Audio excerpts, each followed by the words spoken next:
Pero ngayon, wala akong plans na gano'n. So that fizzled out, didn't work out. And it's fine, okay lang. Hindi ko kailangan magpakasal ngayon. Pero gusto ko pa rin ng divorce kasi unang-una, I want my name back. Tulad ng sabi ko kanina, I'm using my ex-husband's name. I dare say ex-husband, kahit technically hindi, no?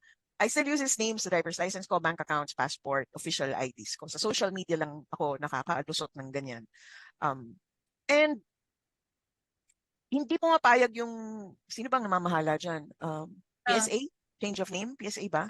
yeah. Basta ang gusto nilang supporting document kung ba't magpapa-name change ay annulment papers. Yes, So, may napakahirap para sa, pwede raw kung Pilipina ka, married abroad, and it was your foreigner husband who filed divorce, pwede siya maging attachment. Then you can go back to your maiden name. Anyway, so madugong proseso siya to go back to my maiden name. So 20 years na kami hiwalay, di ba? My official name has still been yung apelyido niya.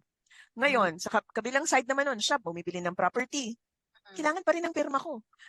Nagpapasahan pa ng documents para pumirma. Cooperative naman ako, no? Pumirma naman ako para lang mangyari yon. And